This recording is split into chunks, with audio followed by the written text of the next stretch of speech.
Welcome to P&L, Priorities and Lifestyle, with your host, Rob Schulz. Rob is the founder and president of Schulz Wealth. All opinions expressed by Rob and his guest are solely their own opinions and do not reflect the opinions of Schulz Wealth. This podcast is for informational purposes only and should not be relied upon for investment decisions. Please refer to our website for more information. Welcome everybody to P&L, Priorities and Lifestyle. I am your host, Rob Schulz, and today I have my good friend, Jim Lanter. Jim, welcome. Thank you. Jim, I'm super excited about this.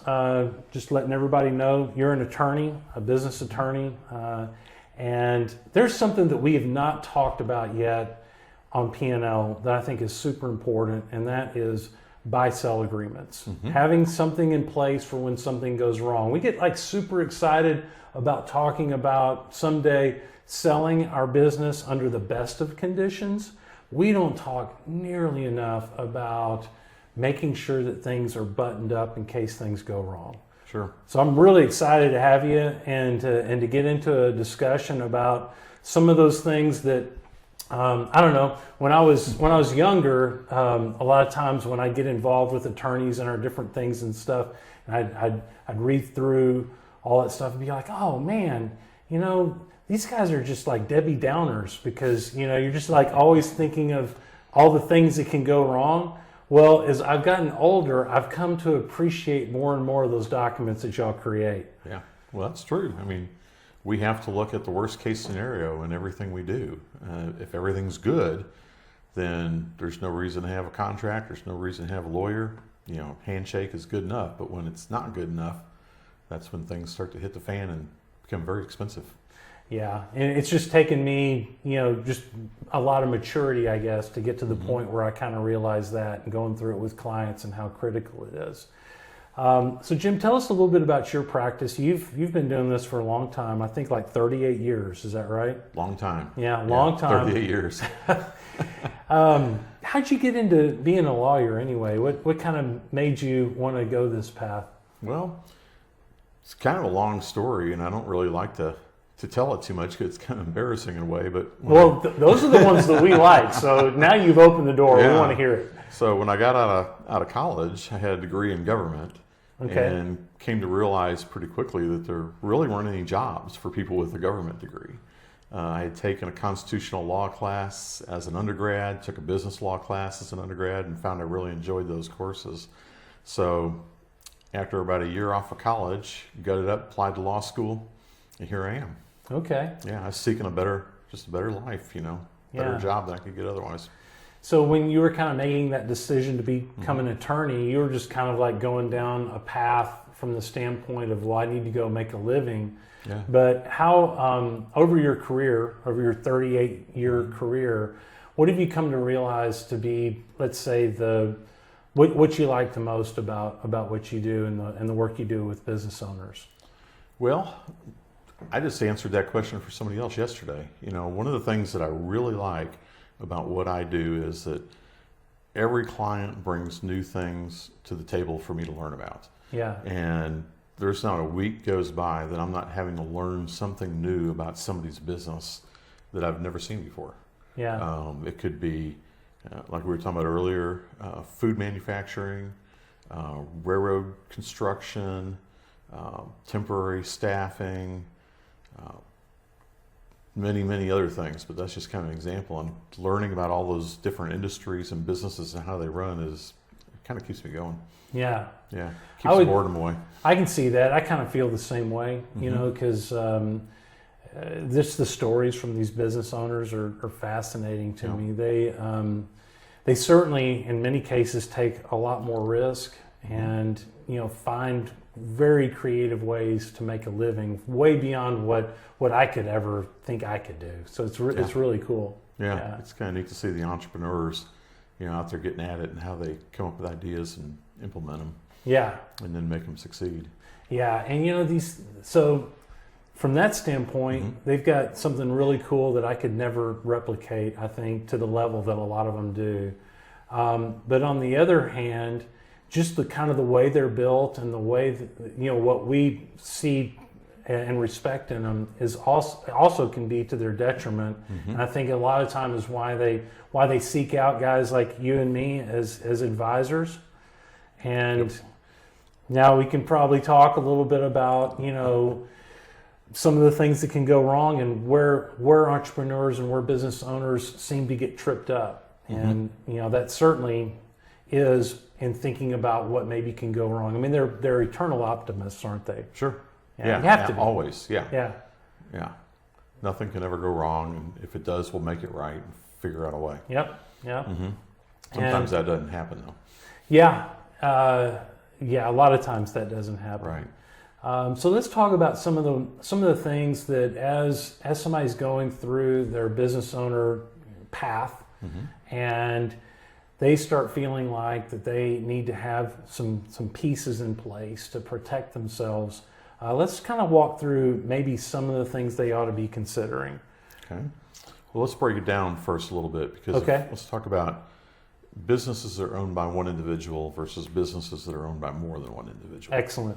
Because if a person owns their own business and they're the only equity holder in the thing, then it all falls on them. And if things go bad, it's on them. If it goes good, it's on them. And it'll either ultimately cause the business to succeed or to fail. Yeah. If you have a business where it has two partners or more than two partners, then there's a lot of other concerns that you need to kind of look at. So let's talk about just a solo practice or somebody who owns a company just by themselves. What are some of the risks, I guess, that I would have as a solo business owner from a corporate standpoint? Sure. The biggest risk is not setting up your company properly legally so that you protect your personal assets from the claims of business creditors. That's easy to take care of. You do it through an LLC or corporation or some entity like that provides liability protection from creditors. Yeah. And that's the first thing you can do, and that's an easy step to take. A lot of people know to do it. Some don't even think about it or don't think they need it, but pretty much everybody needs to do that at the get-go. Yeah, and almost from day one, Right, really. right, I mean, from day one. Yeah, to have that set up. And then once you have that set up, then let's say that you have this corporation, you're the 100% owner. I would suspect that some of the things, obviously there's death, disability, there's divorce, there's potential that maybe an employee goes out and becomes your competitor. That's a big one. Yeah. Let's talk about that one. So how can I protect myself? Let's say that I have this company, and because I mean, we've both seen this a number of times, and then all of a sudden I find myself competing against my top salesperson. Yeah. I've seen this a lot. I've had a number of clients that were very, very successful in their business. And, as the sole owner, they start to get successful, start to realize they can rely on people that they've hired to work for them. Which is key. Is key. Yeah. Could be people that have been working for them for a long, long time. But eventually they start to, have the success and start, well, I can kind of kick back now because it's running really well in somebody else's hands. And that's usually when problems start to arise. They're not putting enough time into it to kind of keep track of what's going on, not putting the time into it to motivate the people to continue working for them. And then you see that either people stop working and the business starts to decline, or you see a key employee or a group of key employees that become disgruntled or even start to see that, hey, we could do this on our own and make a whole lot more money than we're making, getting a paycheck from somebody else. And so then they start plotting behind your back to go start the competing company, talk to the customers or clients to take them with them, talk to the vendors to set up, credit accounts and all that before they ever deliver your employee. So you're paying them to do that. And then all of a sudden they're gone and they've got, 10 of your 15 customers, calling on them to take your place. So how do we protect ourselves from that? One of the biggest ways is through a non-compete agreement. Okay. Everybody thinks non-competes aren't enforceable, but they are very enforceable, especially in Texas, which has a very strong pro-business policy in the courts. Go Texas. Absolutely.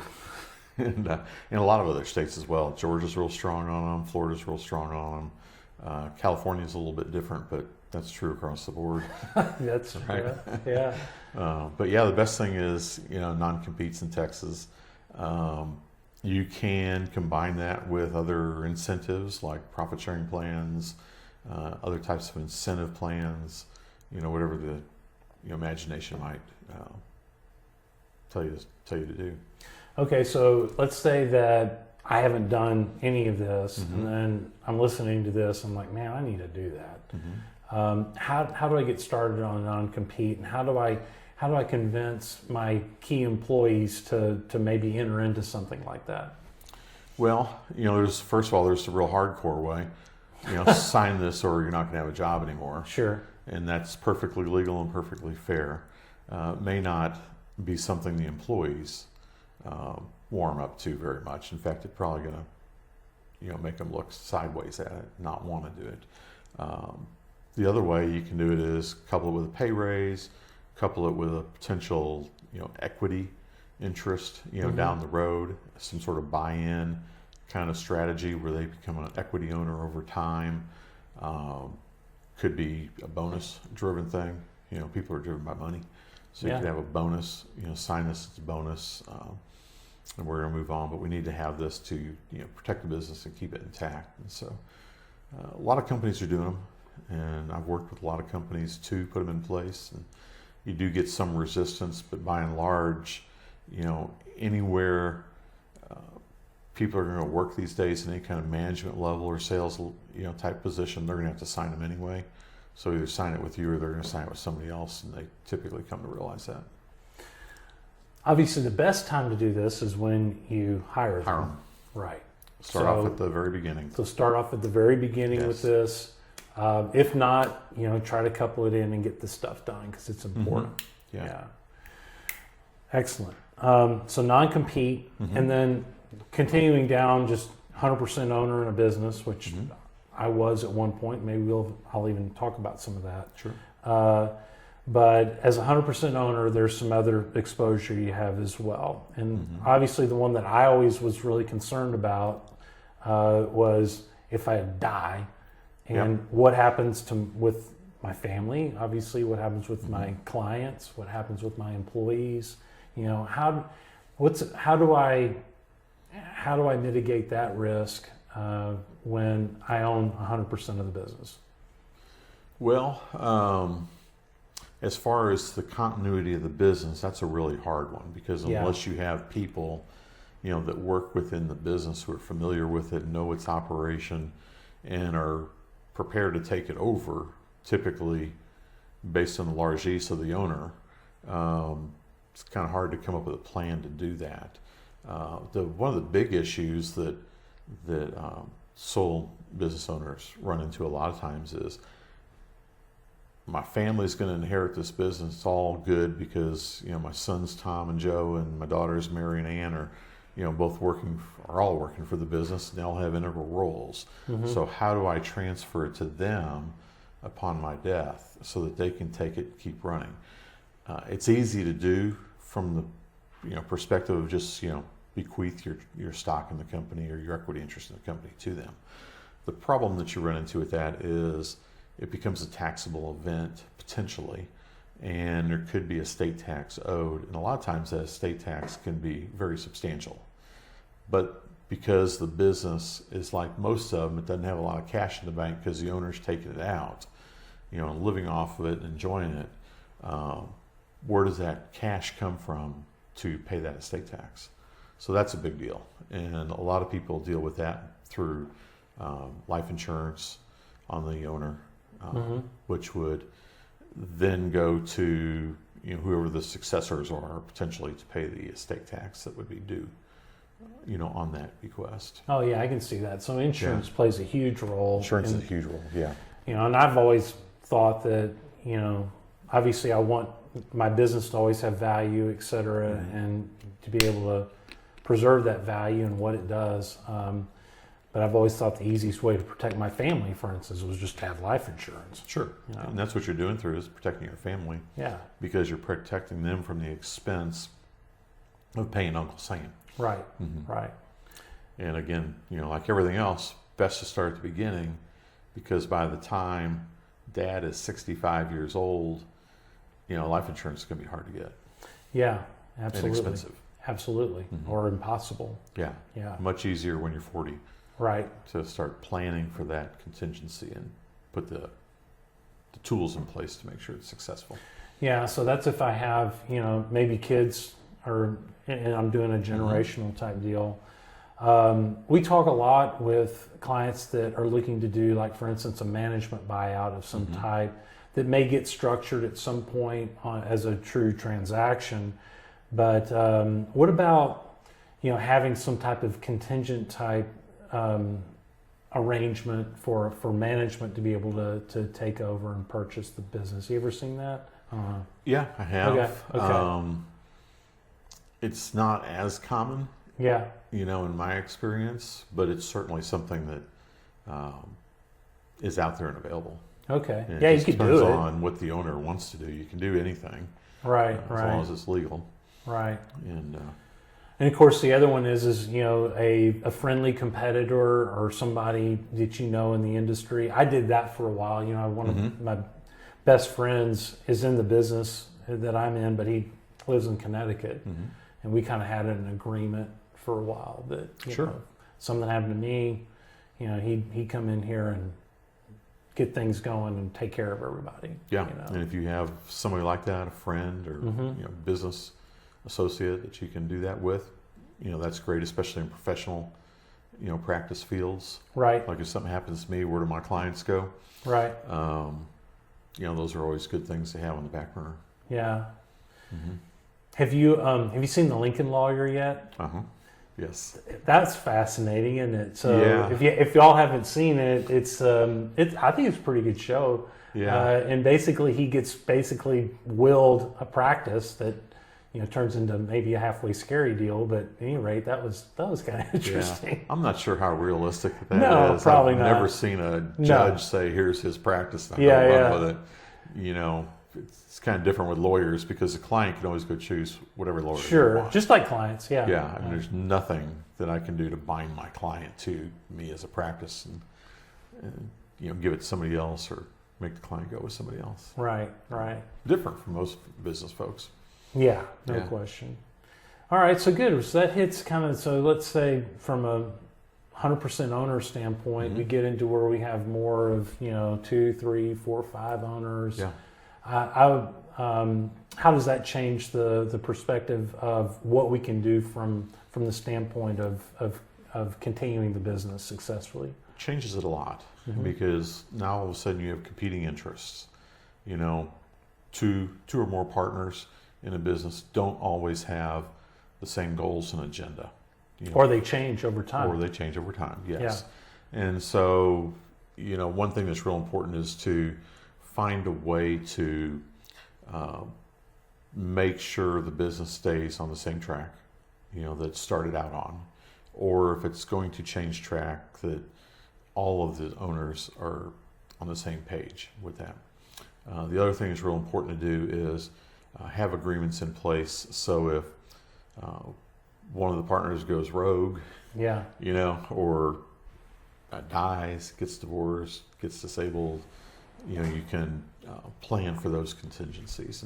And oftentimes those are real important and real big because you don't think about, like, if you're partners with me and if I die, all of a sudden my wife owns my share and now she's your partner.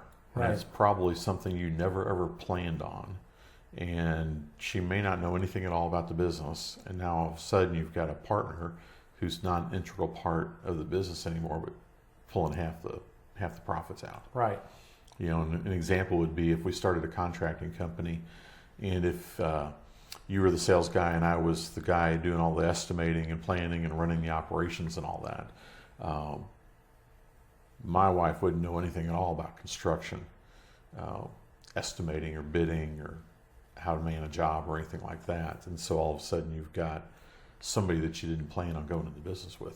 Well, and not only that, but even generally the spouse, that's not in the business, that's not what they're looking for is to be doing that work. They're looking they probably need some kind of money. Yeah. You know, they need a transaction to happen, and that's what a buy-sell agreement does. Correct? Right. And Yeah. that's what we typically talk about in those situations. Okay. Because they do protect and provide some certainty as to what's going to happen if something happens to one of the partners where they can't actively participate in the business anymore. Yeah. I meant to look a statistic up before we talk today, and I don't know what it is, but it's got to be high. As far as the percentage of closely held businesses with 2 or more owners that don't have an executed buy-sell agreement. I would say it's pretty high. I'd say it's pretty high. Yeah. I would too. Yeah. And I'm going to go further and say there is no reason for that. True. It's an easy thing to I mean, do. if you're listening to this and you're in that situation, you need to make that a top priority to get done. I mean, I would agree. Yeah. I mean, it's right up there with wills and things of that nature. It's an easy thing to put in place. The cost is relatively low Compared to if things hit the fan, right. and you got a fight between 2 partners. Yeah. Kind of like the husband and wife getting a divorce. Can it be easy or can it be expensive? Right. And it's easy if you have things in place like prenups and postnups if you're talking about a marriage. Hard if you don't, but emotions are high. Money brings out the worst in us a lot of times, and it's always, in my opinion, it's always better to have a document in place signed by everybody that says this is our path if things go bad. Yeah. Not to say it's like overly easy, but there are a lot of things in business that aren't easy. Sure. There's some decisions you have to make, but in the big scheme of things, it's probably one of the easier things you'll do. Yeah, I can see that. Easier than finding new customers, easier than growing the business. It's not that hard. It's a little bit of money up front to save a whole lot of money down the road. Right. And so just from a personal standpoint, let's just talk about my deal a little bit, because you helped me through that experience a few years ago. Yeah. And I decided that I wasn't going to be the only owner at Schulz Wealth, that I was going to share that ownership with Austin in a structure that you helped me build out, and we needed those agreements in place. I thought it went really smooth. I certainly, I'm not a lawyer, so I needed you to be able to help me define what it is I wanted and put it in lawyer speak. Sure. But we got it done. Yeah, and without any real problems. No. Ended up being a pretty smooth process. Yeah, and I feel better having it. I can tell you that. Yeah. And just knowing that that's in place. And in our instance, it takes some maintenance. Every year, at the end of the year, we get together and determine a valuation. Right.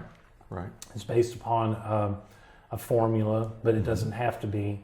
And that way it stays up to date year to year in case something happens. Sure. And that document, I think it resides with you, right? You've got it. I think we have the original in our office with your corporate records. Yeah. Yeah. So, if you're thinking that this is like super hard to do, it's not. If I can do it, anybody can do it.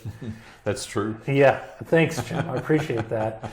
And another important remind me. I think that Shelley signed that too, right? Yes, since we're community property state, and everything that you have is really hers. Yep. She had to agree to it. Yeah.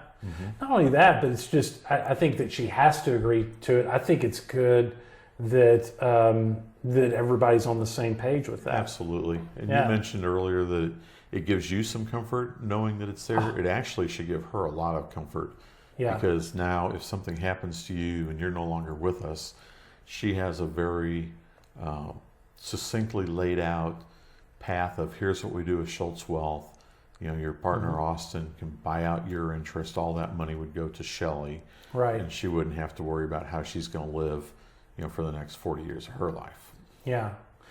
And not only that, but just after you have the buy-sell, you can continually improve it. And the way we improved it this last year was we went ahead and funded it. That's a term that we use. where we determined that we were going to maintain some life insurance that comes into play. When something happens to me or something happens to Austin, there's life insurance that comes in that funds Right. the transaction. And we also did disability insurance. Yes.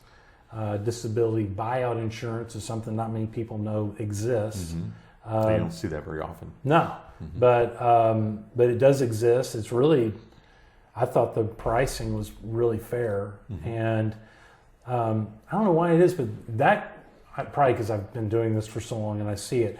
Disability worries me as far as taking down a business almost more than death. Because now you're in a no man's land. Okay, so let's say that my partner is disabled, and now it's like, well, who's going to make the determination whether he or she gets a paycheck or not? True. And that's why in the buy-sell we did for you, for example, and we do for most clients, there's provisions in there that specify here's what happens in the event of short-term disability, here's what happens in the event of long-term disability, and provides a mechanism for the non-disabled equity owners to buy out the disabled equity owner. So that, again, you don't have, say a 50-50 case, you don't have 50% of the profits going out, but you lose that 50% of the labor, and motivation, and puts it back into some level of parity. And it gives them money to live on. Oh, it's important. Yeah, no question. Whereas otherwise, you guys, the disabled partner might be having big time fights with the non-disabled, and I've seen this a lot. Say your partner becomes disabled, and all of a sudden the argument is, I'm doing all the work, right? I'm taking all the risk, I'm putting all my effort in this thing, 24 hours a day. I should get more than what you're getting now, and those are the types of things that you can avoid through the buy-sell agreement. Going through the process, I thought that the disability provisions in many ways were more important and had more nuances to them than even the death provisions. They do have more nuance because, disability isn't as black and white as death. Right. So, I think that's a really important part of a buy-sell. Absolutely. I know you do too. Yeah. And keeping up with it again is super important. I just put it on my calendar at the end of the year. Sure. And we do that too. Yeah. Send reminders. Just kind of make sure that's taken care of.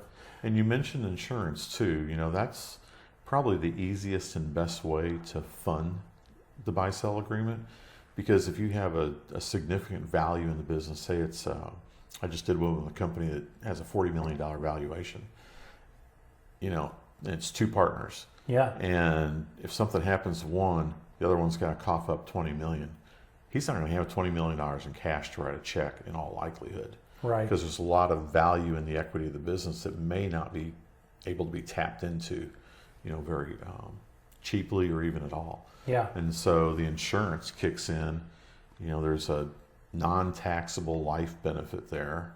Now the payment of the money to the shareholder, survivor, or whoever becomes taxable event to a certain degree. But it's an easy way to get tax-free money. Yeah. No. And I should have looked up this statistic as well, but I would say, I would think that closely held businesses, probably 80% of them don't have, a buy-sell agreement in place. It's got to be something like that. Probably so. And I would say 80 to 90% of the buy-sell agreements that actually get in play are not funded with any provisions like life insurance or disability insurance. Probably true as well. So and I can even tell you, I've written buy-sell agreements for clients that have never been signed. Oh, that happens all the time. Yeah. I see that. Yeah. I see that all the time. Because normally, a good attorney will, okay, so, all right, great, y'all are going to go into business together, and so we're going to do your corporate documents and all that kind of stuff. There's a whole lot of other stuff going on, and sure enough, some of that stuff doesn't get signed. Yep. I had one just a month or so ago call, want to set up a meeting, come and talk. had no idea what it was. They came to the meeting and said, remember that buy-sell you prepared for us?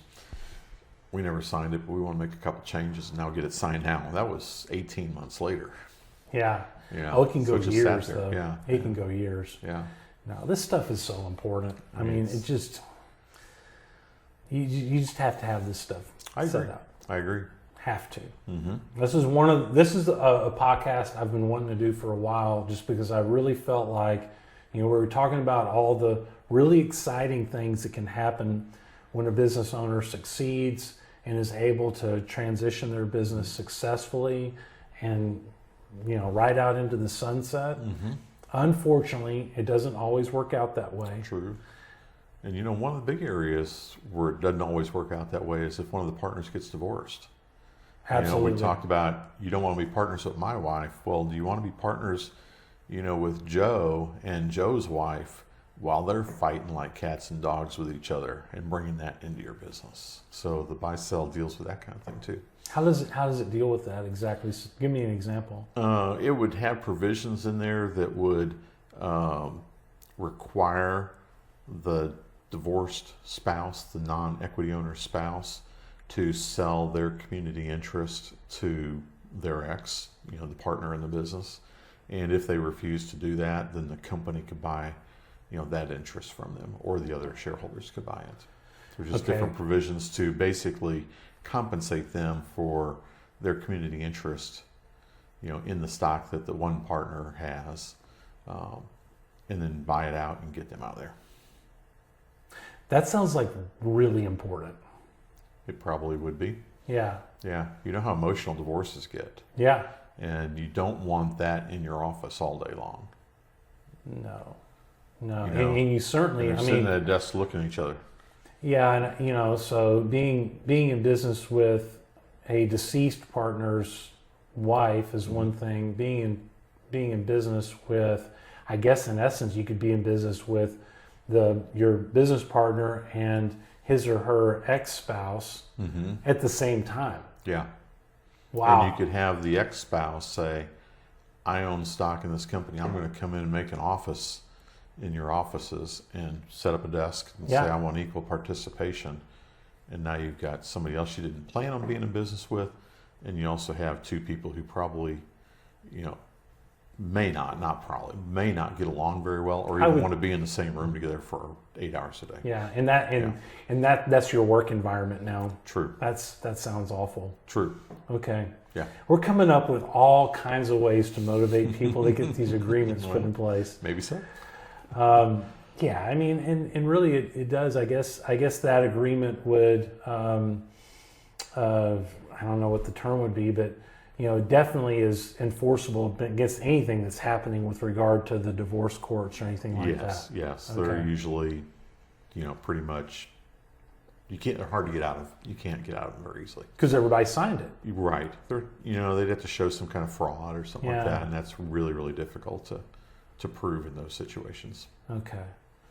Yeah, good stuff. Mm-hmm. Okay, I have another question. Yeah. So we were talking about the corporate documents that we get set up and that a lot of us tend to ignore as we get super busy. And we have a corporation, let's say, or an LLC or whatever it may be. And, we're supposed to do minutes and, shareholder meetings and all that kind of stuff. Do you have any best practices as far as keeping up with that? Well, it's always good to keep up with it, but some time ago, the legislature passed a law that said that if you don't keep up with it, that can't be used as evidence that you're disregarding the corporate entity as far as protecting yourself from liability. Hallelujah. Yeah. I mean, the whole purpose of having, bylaws, minutes, and all that, one is it gives structure to the company. Primarily if you have more than one owner. If you have one owner, well, I'll go have my shareholder meeting in Vegas with me and myself and I at the craps table, Yeah. Okay. But it used to be that when creditors were trying to get paid and the company didn't have the money, they'd want to go after the owner of the company. And they did it through a mechanism called piercing the corporate veil Right. in the courthouse. And piercing the corporate veil required a number of things. It could vary from case to case, but one of them was you didn't keep up with your corporate minutes and you didn't document your corporate, activities through your corporate record book. And then the law that passed, and it's been quite a while now, says you can't use that as a basis for piercing the corporate veil anymore. Okay. So that's kind of been a good thing. So really now you don't have to do annual minutes. It doesn't hurt to do them, and it's not a bad idea. It's easy to tickle it. Most of the time the minutes are the same from year to year based on, small business practices. So it's not hard to do, but you don't have to. That's great to hear, because I do mine in, like bulk, right? Yeah. I'll go, oh my gosh, I can't believe 4 years has gone by, Yeah. And I always feel like super guilty, Mm-hmm. but I don't have to feel that guilty No, anymore. you don't have to feel guilty about that. Okay. Because we do at least go through and, we look at that buy sell, we do, and then we do a minor transaction, and we can talk about that as well. Mm-hmm. So, there are different ways to transition your business, obviously. Sure. I've decided to do it in a way where, I'm selling it over time Mm-hmm. to, one of my employees who's now technically a 10% owner in the business. And Your we work just wife. go, what's that? Your work wife. Yeah, my work wife. Yeah. I don't like to use that I don't term with either. Austin. I'm just joking. So that makes me kind of uncomfortable. Yeah. But yeah, so anyway, once a year we kind of do a little bit of a dance. Sure. And explain that in the terms that you would, as far as how we're kind of doing that, and from a legal standpoint, how we're keeping up with things. The dance being to Where I do the acquire offer. a larger, Mhm. right. One thing that you can do in these situations is if you want them to have the opportunity to increase their equity ownership in the company, is provide a mechanism that makes it easy for them to do that. The big impediment is always money. Especially if they're young guys or women, they're probably not going to have just a lot of free cash floating around. And so typically, we see this in law firms too, especially bigger law firms where they bring up, associates into the partnership rank. They'll have a buy-in, and that could be based on some valuation of the company. It could be just some arbitrary number, whatever it is. And a lot of times the company will fund that buy-in by making a loan to the new equity owner. Right. And then that loan gets paid over a period of time, could be paid from profit distributions, in lieu of bonuses. It could be a number of ways to pay it back. But basically it gives them some skin in the game, and it gives them some motivation to work really hard, because now they have their own money in it. And it's not just a gift that's hand-me-down and, well, if I lose it, I lose it. There's some real risk. Yeah, and then the way I do mine is it's an incremental amount each year, Mm-hmm. and I'm not obligated to do that offer, Yeah. but I have so far each year, 2 years, and I make that offer, and Austin's not obligated to accept the offer, Mm-hmm. but an offer is made at a price, and if he agrees, then we enter into some legal documents. Yeah. Promissory note. Right. Okay. Security agreements, things of that nature. Yeah, which is really cool. Right. I like the fact that every year we just kind of document all that stuff. Yes. And it almost becomes just a cashless transaction in our situation. Very interesting. It is, yeah. I mean, he's going to make a payment on the notes, Mm-hmm. but like you said, he's almost I give him his distribution from the business, Mm-hmm. and he turns around and pays down the notes. Sure. Yeah. Sure. And, by signing the note, he has risk. Absolutely. If he defaults, the security agreement and other documents, pledge agreement, let you take back the stock. Right. And so, you have some risk, but not a huge risk, but, he has risk as well. Right. From his cash coming in. Kind of anecdotally, it kind of reminds me back in the 80s, I worked in one of the Bass buildings downtown Fort Worth. Okay. And the Bass offices were in the building, Kelly Hart and Hallman and other big law firms in the building. and they represented the Bass family. And the Basses would cut the Kelly Hart and Hallman lawyers in on a lot of their deals. But the lawyers, if they wanted to buy in, had to buy in with a substantial amount of their own money. And they always said it's got to be enough that if you lose it, you really hurt. Because we want to make sure that you have as much motivation for this to succeed as we do. Otherwise, we don't want you just dragging along as getting a gift. And that kind of resonated with me. And, ever since then, we've applied it to our own kids, college. Yeah. You're going to have to put some of your own, money into this. We made them take out loans for part of their schooling so that they would be invested in what they were doing and not just think of it as, well, if I do it, I do it. If I don't, I don't. No, I mean, I love that because I always joke around halfway, it seems like my kids get a lot more careful with their money than they ever were with mine. That's exactly true. Okay. Yes. I think any parent can relate to that. Yes. And, in these agreements, there's no question you can read that. In the really good ones, you can see that, there's some pain. There could be some potential pain, if you're not towing the line, right. So where you think twice about just going, oh yeah, I'm out on this deal. I don't think you just want to make it a gift. Right. I think you want to, create the situation where they are really feeling invested because now they've written a check. Yep. And that's how you get invested. You part with your own money, kind of like in the stock market. Yeah. If I buy Coca-Cola stock, I have to write the check. I hope it goes up, and I hope I played my cards right, did my research, and made a good decision. Yeah. Same thing as with the small business owner. Keep them motivated, keep them coming to work, because as they see profits go up, they see their return go up. And when the sky's the limit, hopefully they make a lot of money. Or when it goes down, and right. still, and you're Sure. participating in that. So it's the real risk reward scenario. Which, absolutely.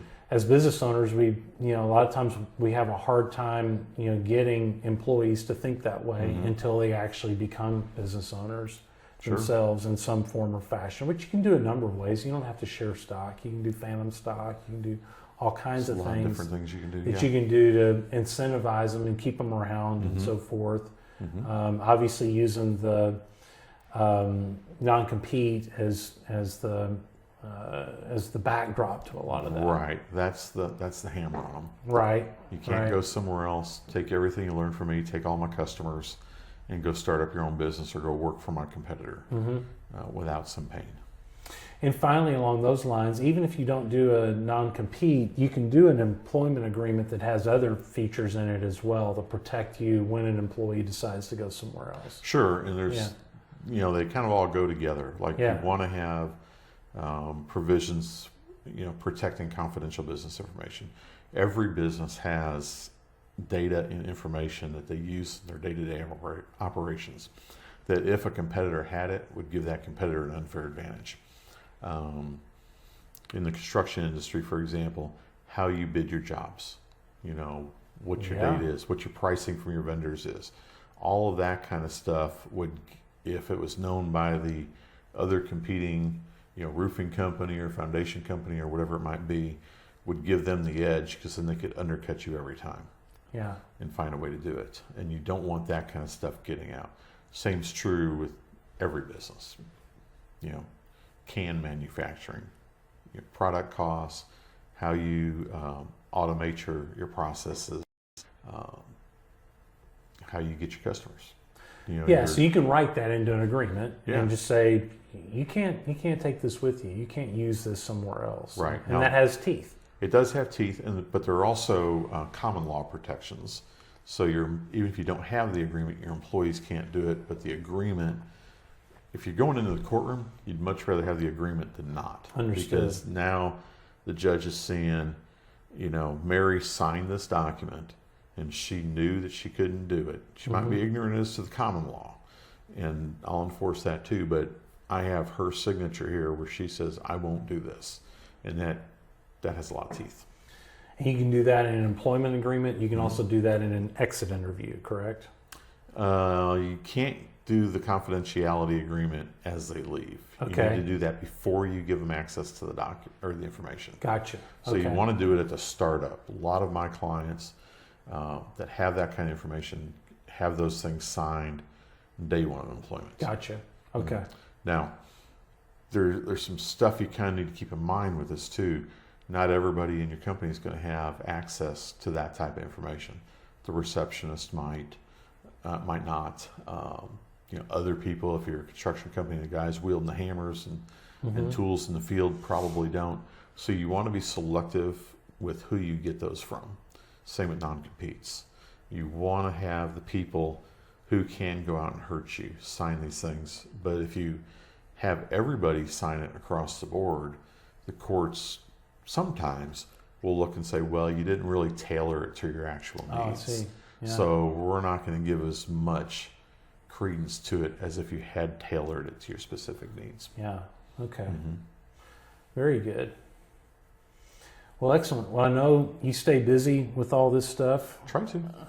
And appreciate all the work you've done for us and kind of talking through this. I kind of wanted to, on purpose, I wanted to kind of talk a little bit about, what we do here at Schulz Wealth, just because, try to practice what I preach. Absolutely. And, make sure that I'm not out there telling a whole bunch of people to do something that I haven't done for myself yet. Absolutely. I'm the same way. Yeah. So tell us just really quickly, if somebody wants to get in touch with you and talk a little bit more about protecting themselves, what's a good way for them to contact you?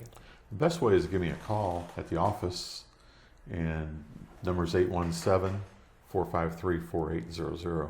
Okay. You can also go to my website at lanter-law.com. But I usually like to talk to people, and so I encourage them to call and get to know each other. Mainly because pretty much all my clients are, long-term clients, and they all are friends too. And I think of all my clients as friends and as well as clients. So I like to get to know them. Excellent. And that gives me a chance to kind of ask pointed questions, see what their interests are, what they're doing, learn a little bit about their business, and then do what we need to do to protect it. All right. So by phone call, you also, you write a really good blog from time to time. Is there a way to sign up for that? Yeah, I think you can sign up for it on my website. Okay. If not, shoot me an email. Okay. And you can do that through the website as well, and I'll add your name to the list. Yeah, I always enjoy getting that because it's very well thought out, and it seems to always be very pertinent information that we need to keep up with as business owners. Yeah, I try and kind of keep my eyes on what's new out there and how it impacts the type of companies I represent, which are primarily privately held as opposed to publicly held. And so when stuff comes out, I want to share that with folks and let them know about it, and of course answer any questions they might have. And as I mentioned at the beginning, as I get older, I get to appreciate what you do more and more. Well, I appreciate that. Thank you. Well, unfortunately, because just kind of life things happen and you start realizing, what kind of risk there really is out there. True. Yeah. True. There's more risk than people think. For sure. And it's easy to kind of take some steps to, minimize that risk. You're never going to get rid of it. No, you're not. And, you just take a reasonable approach. But again, really appreciate what you do and being on the show today to share with everybody. And to reiterate again, if you can't spell buy sell, if you don't have one of those, encourage you to start working on that and make that your next project. We send this out every other week in P&L podcast. Just to remind you, you can subscribe to this, and we really appreciate everybody tuning in, and Jim, you being here. Hope everybody has a great week. Take care. Thanks for having me. You bet. All right.